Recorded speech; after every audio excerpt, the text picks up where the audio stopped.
ವೀಕ್ಷಕರೆಲ್ಲರಿಗೂ ನಮ್ಮ ವಾಹಿನಿಯ ವಿಶೇಷ ಕಾರ್ಯಕ್ರಮಕ್ಕೆ ಸ್ವಾಗತ. ಇವತ್ತಿನ ಈ ವಿಡಿಯೋದಲ್ಲಿ ನಾವು ವರ್ಷ 2024ರ ಸೆಪ್ಟೆಂಬರ್ ತಿಂಗಳಿನ 15 ಮತ್ತು 16ನೇ ತಾರೀಕಿನ ದಿನಗಳ ಮಿಥುನ ರಾಶಿಯ ಫಲಗಳನ್ನು ತಿಳಿದುಕೊಳ್ಳಲಿದ್ದು, ಇಲ್ಲಿ ಈ ದಿನಗಳು ಮಿಥುನ ರಾಶಿಯ ಜಾತಕದವರ ಪಾಲಿಗೆ ಹೇಗೆ ಸಾಬೀತಾಗಲಿವೆ, ಜೊತೆಗೆ ಈ ದಿನಗಳಂದು ಗ್ರಹ ನಕ್ಷತ್ರಗಳ ಸ್ಥಿತಿಗತಿಗಳು ಹೇಗಿರಲಿವೆ ಮತ್ತು ಇವುಗಳ ಪ್ರಭಾವ ಇಲ್ಲಿ ಮಿಥುನ ರಾಶಿಯ ಜಾತಕದವರ ಪಾಲಿಗೆ ಹೇಗೆ ಸಾಬೀತಾಗಲಿದೆ ಅನ್ನೋದೆಲ್ಲವನ್ನ ಇಲ್ಲಿ ವಿಸ್ತಾರ ರೂಪದಲ್ಲಿ ತಿಳಿದುಕೊಳ್ಳೋಣ. ವಿಡಿಯೋ ಪ್ರಾರಂಭಿಸುವುದಕ್ಕೂ ಮುನ್ನ ಎಂದಿನಂತೆ ನಮ್ಮ ವಿನಂತಿ ಎಂದರೆ, ನೀವಿನ್ನೂ ನಮ್ಮ ಚಾನೆಲ್ ಅನ್ನು ಸಬ್ಸ್ಕ್ರೈಬ್ ಮಾಡಿಲ್ಲವೆಂದರೆ ಈಗಲೇ ನಮ್ಮ ಚಾನೆಲ್ ಅನ್ನು ಸಬ್ಸ್ಕ್ರೈಬ್ ಮಾಡಿ. ಜೊತೆಗೆ ನಮ್ಮೆಲ್ಲ ವಿಡಿಯೋಗಳ ನಿರಂತರ ಅಪ್ಡೇಟ್ಸ್ಗಳಿಗಾಗಿ ತಪ್ಪದೇ ಪಕ್ಕದ ಬೆಲ್ ಐಕಾನ್ ಬಟನ್ ಕೂಡ ಕ್ಲಿಕ್ ಮಾಡಿ.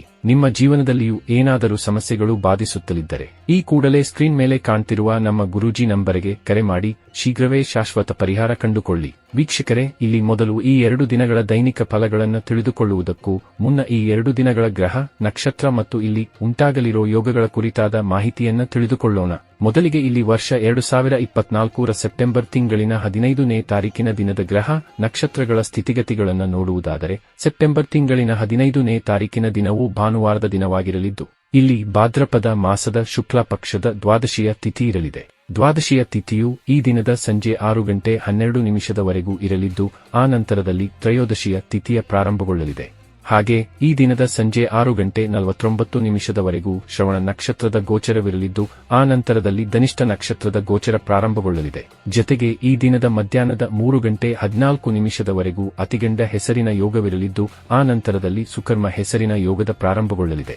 ಚಂದ್ರದೇವನು ಈ ದಿನದಂದು ಮಕರ ರಾಶಿಯಲ್ಲಿ ಗೋಚರಿಸಲಿದ್ದು, ಇಲ್ಲಿ ಸೂರ್ಯದೇವನು ಸಿಂಹ ರಾಶಿಯಲ್ಲಿ ವಿರಾಜಮಾನನಾಗಿರಲಿದ್ದಾನೆ. ಈ ದಿನದಂದು ಅಭಿಜಿತ ಮುಹೂರ್ತವು ಬೆಳಗಿನ 11:50 ಹಿಡಿದು ಮಧ್ಯಾಹ್ನದ 12:39 ಇರಲಿದೆ. ಇದರ ನಂತರದಲ್ಲಿ ಸೆಪ್ಟೆಂಬರ್ ತಿಂಗಳಿನ 16ನೇ ತಾರೀಕಿನ ದಿನದ ಗ್ರಹ ನಕ್ಷತ್ರ ಮತ್ತು ಯೋಗಗಳ ಕುರಿತಾದ ಮಾಹಿತಿಯನ್ನ ನೋಡುವುದಾದರೆ, ಸೆಪ್ಟೆಂಬರ್ ತಿಂಗಳಿನ 16ನೇ ತಾರೀಕಿನ ದಿನವು ಸೋಮವಾರದ ದಿನವಾಗಿರಲಿದ್ದು, ಇಲ್ಲಿಯೂ ಕೂಡ ಭಾದ್ರಪದ ಮಾಸದ ಶುಕ್ಲ ಪಕ್ಷದ ತ್ರಯೋದಶಿಯ ತಿಥಿ ಇರಲಿದೆ. ತ್ರಯೋದಶಿಯ ತಿಥಿಯು ಈ ದಿನದ ಮಧ್ಯಾಹ್ನದ 3:10 ಇರಲಿದ್ದು, ಆ ನಂತರದಲ್ಲಿ ಚತುರ್ದಶಿಯ ತಿಥಿಯ ಪ್ರಾರಂಭಗೊಳ್ಳಲಿದೆ. ಹಾಗೆ ಈ ದಿನದ ಸಂಜೆ 4:33 ಧನಿಷ್ಠ ನಕ್ಷತ್ರದ ಗೋಚರವಿರಲಿದ್ದು, ಆ ನಂತರದಲ್ಲಿ ಶತಭಿಷ ನಕ್ಷತ್ರದ ಗೋಚರ ಪ್ರಾರಂಭಗೊಳ್ಳಲಿದೆ. ಜೊತೆಗೆ ಈ ದಿನದ ಬೆಳಗ್ಗೆ 11:42 ಸುಕರ್ಮ ಹೆಸರಿನ ಯೋಗವಿರಲಿದ್ದು, ಆ ನಂತರದಲ್ಲಿ ಧೃತಿ ಹೆಸರಿನ ಯೋಗದ ಪ್ರಾರಂಭಗೊಳ್ಳಲಿದೆ. ಚಂದ್ರದೇವನು ಈ ದಿನದಂದು ಕುಂಭ ರಾಶಿಯಲ್ಲಿ ಗೋಚರಿಸಲಿದ್ದು, ಇಲ್ಲಿ ಸೂರ್ಯದೇವನು ಈ ದಿನದ ಸಂಜೆ 7:53 ಸಿಂಹ ರಾಶಿಯಲ್ಲಿರಲಿದ್ದು, ಆ ನಂತರದಲ್ಲಿ ಕನ್ಯಾ ರಾಶಿಗೆ ಪರಿವರ್ತನೆ ಹೊಂದಲಿದ್ದಾನೆ. ಇನ್ನು ಈ ದಿನದಂದು ಅಭಿಜಿತ ಮುಹೂರ್ತವು ಬೆಳಗಿನ 11:50 ಹಿಡಿದು ಮಧ್ಯಾಹ್ನದ 12:39 ಇರಲಿದೆ. ವೀಕ್ಷಕರೇ, ಇದು ಈ 2 ದಿನಗಳ ಗ್ರಹ ನಕ್ಷತ್ರ ಮತ್ತು ಯೋಗಗಳ ಕುರಿತಾಗಿರುವ ಮಾಹಿತಿಯಾಗಿದ್ದು, ಈ ಮಾಹಿತಿಯನ್ನೇ ಆಧರಿಸಿ ಈಗ ಈ ದಿನಗಳ ಮಿಥುನ ರಾಶಿಯ ಫಲಗಳನ್ನು ನೋಡೋಣ. ಮೊದಲಿಗೆ ಇಲ್ಲಿ ಸೆಪ್ಟೆಂಬರ್ ತಿಂಗಳಿನ 15ನೇ ತಾರೀಕಿನ ದಿನದ ಮಿಥುನ ರಾಶಿಯ ಫಲಗಳನ್ನು ತಿಳಿದುಕೊಳ್ಳುವುದಾದರೆ, ಈ ದಿನದಂದು ಚಂದ್ರದೇವನು ಮಕರ ರಾಶಿಯ ಮೂಲಕ ನಿಮ್ಮ ಅಷ್ಟಮ ಭಾವದಲ್ಲಿ ಗೋಚರಿಸಲಿದ್ದಾನೆ. ಹೀಗಾಗಿ ಈ ದಿನದಂದು ಮಿಥುನ ರಾಶಿಯ ಜಾತಕದವರು ವಿಶೇಷ ಜಾಗ್ರತೆಯನ್ನು ಹೊಂದಿರಬೇಕಾಗುವುದು. ಈ ದಿನದಂದು ನಿಮ್ಮ ಕ್ರೋಧದಲ್ಲಿ ವೃದ್ಧಿ ಉಂಟಾಗಲಿದೆ. ಹೀಗಾಗಿ ಇಲ್ಲಿ ಕಲಹದ ಸ್ಥಿತಿಗಳು ನಿರ್ಮಾಣಗೊಳ್ಳಬಹುದಾಗಿವೆ. ಈ ದಿನದಂದು ಜಗಳ, ಕದನದ ಸ್ಥಿತಿ ಯಾರೊಂದಿಗೆ ಬೇಕಾದರೂ ಸುಲಭಕ್ಕೆ ಏರ್ಪಡಬಹುದಾಗಿದೆ. ಹೀಗಾಗಿ ಇಲ್ಲಿ ನೀವು ಕೊಂಚ ಎಚ್ಚರಿಕೆಯ ಹೆಜ್ಜೆಗಳನ್ನು ಇರಿಸಬೇಕು. ವಿಶೇಷವಾಗಿ ಇಲ್ಲಿ ನೀವು ಸರ್ಕಾರಿ ಅಧಿಕಾರಿಗಳೊಂದಿಗೆ ವಿವಾದಗಳನ್ನು ಮಾಡಿಕೊಳ್ಳಬಾರದು. ಇಲ್ಲಿ ಸರ್ಕಾರಿ ಅಧಿಕಾರಿಗಳೊಂದಿಗಿನ ವಿವಾದಗಳು ಮುಂದೆ ಹೆಚ್ಚು ಸಮಸ್ಯೆಗಳನ್ನು ಒಡ್ಡುವ ಸಾಧ್ಯತೆಗಳಿರಲಿವೆ. ಈ ದಿನದಂದು ನಿಮ್ಮ ಮತ್ತು ನಿಮ್ಮ ಮಾತಾಪಿತೃವಿನ ಆರೋಗ್ಯದಲ್ಲಿಯೂ ವ್ಯತ್ಯಯ ಉಂಟಾಗಬಹುದಾಗಿದೆ. ಹೀಗಾಗಿ ಈ ದಿನದಂದು ನೀವು ನಿಮ್ಮ ಮತ್ತು ನಿಮ್ಮವರ ಆರೋಗ್ಯದ ಕುರಿತಾಗಿಯೂ ವಿಶೇಷ ಎಚ್ಚರಿಕೆ ಹೊಂದಿರಬೇಕು.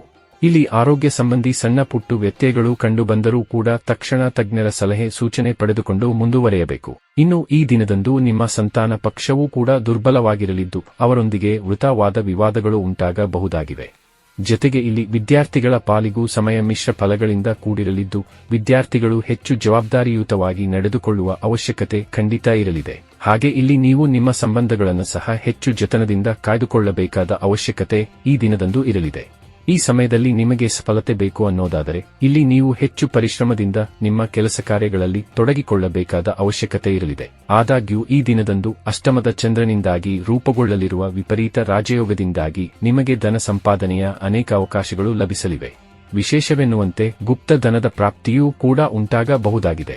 ಅಥವಾ ಲಾಟರಿಯಂತಹ ವಿಷಯದಲ್ಲಿಯೂ ಧನಲಾಭದ ಯೋಗ ನಿಮ್ಮದಾಗಿರಲಿದೆ. ಆದರೆ ಇಲ್ಲಿ ಚಂದ್ರದೇವನು ಅಷ್ಟಮ ಭಾವದಲ್ಲಿ ಗೋಚರಿಸುತ್ತಲಿರುವ ಕಾರಣ ಈ ದಿನದಂದು ಧನಾಗಮನದ ಜತೆಗೆ ಧನವ್ಯಯದ ಯೋಗವೂ ಕೂಡ ಪ್ರಬಲವಾಗಿರಲಿದೆ. ಹೀಗಾಗಿ ಇಲ್ಲಿ ನೀವು ಈ ಸಂಬಂಧ ಕೊಂಚ ಜಾಗ್ರತೆಯನ್ನ ಹೊಂದಿರಬೇಕು. ಇನ್ನು ಈ ದಿನದಂದು ಯಾತ್ರೆಗಳಿಗೂ ಸಮಯ ಉಚಿತವಾಗಿರದ ಕಾರಣದಿಂದಾಗಿ ಇಲ್ಲಿ ನೀವು ಹೊರಡಬೇಕಾದ ಯಾತ್ರೆಗಳನ್ನು ಮುಂಡುವುದು ಕೂಡ ಇಲ್ಲಿ ಉತ್ತಮವಾಗಿರಲಿದೆ. ಇನ್ನು ಇದರ ನಂತರದಲ್ಲಿ ಸೆಪ್ಟೆಂಬರ್ ತಿಂಗಳಿನ 16ನೇ ತಾರೀಕಿನ ದಿನದ ಕುರಿತಾಗಿ ನೋಡುವುದಾದರೆ, ಈ ದಿನದಂದು ಚಂದ್ರದೇವನು ಕುಂಭ ರಾಶಿಯ ಮೂಲಕ ನಿಮ್ಮ ನವಮ ಭಾವದಲ್ಲಿ ಗೋಚರಿಸಲಿದ್ದಾನೆ.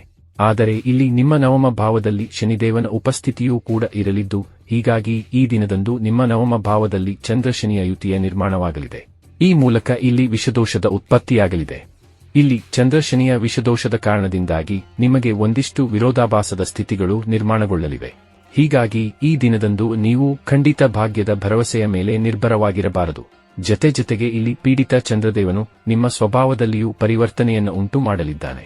ಇದರಿಂದಾಗಿ ಇಲ್ಲಿ ನಿಮ್ಮ ಸ್ವಭಾವದಲ್ಲಿ ಕ್ರೋಧದ ವೃದ್ಧಿ ಉಂಟಾಗಲಿದೆ. ಇಲ್ಲಿ ನೀವು ಜಗಳ ಕದನದಂತ ಸ್ಥಿತಿಯಲ್ಲಿಯೂ ತತ್ಪರರಾಗಿ ಕಂಡುಬರಲಿದ್ದೀರಿ. ಇಲ್ಲಿ ಕೆಲಸ ಕಾರ್ಯಗಳ ಒತ್ತಡವೂ ಕೂಡ ಅಧಿಕವಾಗಿರಲಿದ್ದು, ಹೀಗಾಗಿ ಇಲ್ಲಿನ ನಿಮಗೆ ತಲೆನೋವಿನಂಥ ಸಮಸ್ಯೆಗಳೂ ಕೂಡ ಬಾಧಿಸಬಹುದಾಗಿವೆ. ಆದಾಗ್ಯೂ ಈ ದಿನದಂದು ನಿಮ್ಮ ಭೌತಿಕ ಸುಖದಲ್ಲಿ ವೃದ್ಧಿ ಉಂಟಾಗಬಹುದಾಗಿದ್ದು, ಬೆಲೆ ಬಾಳುವ ವಸ್ತುಗಳು ಮನೆಗೆ ಆಗಮಿಸಬಹುದಾಗಿವೆ. ಇಲ್ಲಿ ಕೆಲ ಜಾತಕದವರಿಗೆ ಭೂಮಿ ಸಂಬಂಧಿತ ವಿಷಯದಲ್ಲಿಯೂ ಲಾಭದ ಪ್ರಾಪ್ತಿ ಉಂಟಾಗಬಹುದಾಗಿದೆ. ಇಲ್ಲಿ ಮಾತುವಿನ ಸುಖದ ಪ್ರಾಪ್ತಿ ಉಂಟಾಗುವುದರೊಂದಿಗೆ ಮಾತುವಿನ ಸಂಬಂಧಿತ ಏನಾದರೂ ಸಮಸ್ಯೆಗಳು ನಡೆದುಕೊಂಡು ಬರುತ್ತಲಿದ್ದರೆ ಅದರಲ್ಲಿಯೂ ವಿಶೇಷ ಪರಿಹಾರ ಕಂಡುಬರಲಿದೆ. ಇಲ್ಲಿ ವಿದೇಶಕ್ಕೆ ಸಂಬಂಧಿತ ಕಾರ್ಯಗಳಲ್ಲಿಯೂ ಲಾಭದ ಪ್ರಾಪ್ತಿಯಾಗಬಹುದಾಗಿದ್ದು, ಜತೆಗೆ ನೌಕರಿ ವಂಚಿತರು ಪ್ರಯತ್ನಿಸಿದರೆ ಈ ದಿನದಂದು ಉತ್ತಮ ನೌಕರಿಯ ಪ್ರಾಪ್ತಿಯೂ ಕೂಡ ಉಂಟಾಗಬಹುದಾಗಿದೆ. ಆದರೆ ಈ ದಿನದಂದು ನೀವು ಖಂಡಿತ ಭಾಗ್ಯದ ಭರವಸೆಯ ಮೇಲೆ ನಿರ್ಭರವಾಗಿರದೆ ಕೇವಲ ನಿಮ್ಮ ಪರಿಶ್ರಮದ ಮೇಲೆ ನಂಬಿಕೆ ಇಟ್ಟು ಮುನ್ನಡೆಯಬೇಕು. ಆದರೆ ಇಲ್ಲಿ ನಿಮ್ಮ ಮಾನಸಿಕತೆಯಲ್ಲಿ ಉಂಟಾಗಲಿರುವ ಪರಿವರ್ತನೆಯು ಎಲ್ಲೋ ಒಂದು ಕಡೆಗೆ ನಿಮಗೆ ಕಿರಿಕಿರಿಯನ್ನು ಸಹ ಉಂಟು ಮಾಡಬಹುದಾಗಿದೆ. ಈಗಾಗಲೇ ಹೇಳಿರುವ ಹಾಗೆ ಇಲ್ಲಿ ನಿಮ್ಮ ಕ್ರೋಧದಲ್ಲಿ ವೃದ್ಧಿ ಉಂಟಾಗಲಿದ್ದು, ಇದು ನಿಮ್ಮ ಉಗ್ರತೆಗೆ ಕಾರಣವೂ ಕೂಡ ಆಗಬಹುದಾಗಿದೆ. ಈ ವಿಶೇಷ ಸಮಯದಲ್ಲಿ ಕೆಲ ಜಾತಕದವರು ಕಟು ವಚನಗಳ ಬಳಕೆಯನ್ನು ಸಹ ಮಾಡಬಹುದಾಗಿದ್ದು, ಇದು ನಿಮ್ಮ ಸಂಬಂಧಗಳನ್ನು ವಿಷಮತೆಯನ್ನು ಹುಟ್ಟು ಹಾಕಬಹುದಾಗಿದೆ. ಜತೆಗೆ ಇಲ್ಲಿ ಕೆಲ ಜಾತಕದವರಿಗೆ ವಿಪರೀತ ಆಲಸ್ಯತನವೂ ಕೂಡ ಬಾಧಿಸಬಹುದಾಗಿದ್ದು, ಹೀಗಾಗಿ ಕೆಲ ಜಾತಕದವರು ತಮ್ಮ ಕೆಲಸ ಕಾರ್ಯಗಳಲ್ಲಿ ಹಿನ್ನಡೆಯನ್ನು ಅನುಭವಿಸಲಿದ್ದಾರೆ. ಒಟ್ಟಾರೆಯಾಗಿ ಇಲ್ಲಿ ಈ 2 ದಿನಗಳು ನಿಮ್ಮ ಪಾಲಿಗೆ ಒಂದಿಷ್ಟು ವಿರೋಧಾಭಾಸದಿಂದ ಕೂಡಿರಲಿದ್ದು, ಹೀಗಾಗಿ ಇಲ್ಲಿ ಪರಿಸ್ಥಿತಿಗನುಗುಣವಾಗಿ ನಿಮ್ಮ ದಿನಚರಿಯನ್ನು ಸರಿ ಹೊಂದಿಸಿಕೊಂಡು ಮುನ್ನಡೆಯಬೇಕು. ಇನ್ನು ಈ 2 ದಿನಗಳಂದು ನೀವು ಕಪ್ಪು ಶ್ವಾನಕ್ಕೆ ರೊಟ್ಟಿಯನ್ನ ತಿನ್ನಿಸುವುದು, ಹಣೆಯ ಮೇಲೆ ಚಂದನದ ತಿಲಕವಿಟ್ಟುಕೊಳ್ಳುವುದು, ವಿಶೇಷವಾಗಿ ಹನುಮಾನ ಚಾಲಿಸವನ್ನ ತಪ್ಪದೇ ಪಠಿಸುವುದು ಮಾಡಬೇಕು. ಇದರಿಂದಾಗಿ ಈ ದಿನಗಳ ನಕಾರಾತ್ಮಕತೆ ಖಂಡಿತ ನಿಮ್ಮಿಂದ ದೂರಗೊಳ್ಳುವುದರ ಮೂಲಕ ಶುಭ ಫಲಗಳ ಪ್ರಾಪ್ತಿ ಉಂಟಾಗಲಿದೆ. ವೀಕ್ಷಕರೇ, ಇದು ಈ 2 ದಿನಗಳ ಮಿಥುನ ರಾಶಿಯ ಫಲಗಳ ಸಂಪೂರ್ಣ ಮಾಹಿತಿ. ಈ ಮಾಹಿತಿ ನಿಮಗೆ ಇಷ್ಟವಾದರೆ ದಯವಿಟ್ಟು ವಿಡಿಯೋವನ್ನು ಲೈಕ್ ಮತ್ತು ಶೇರ್ ಮಾಡಿ. ಹಾಗೆ ಚಾನೆಲ್ ಸಬ್ಸ್ಕ್ರೈಬ್ ಮಾಡುವುದರೊಂದಿಗೆ ನಿರಂತರ ವಿಡಿಯೋ ಅಪ್ಡೇಟ್ಸ್ಗಳಿಗಾಗಿ ತಪ್ಪದೇ ಪಕ್ಕದ ಬೆಲ್ ಐಕಾನ್ ಬಟನ್ ಕೂಡ ಕ್ಲಿಕ್ ಮಾಡಿ.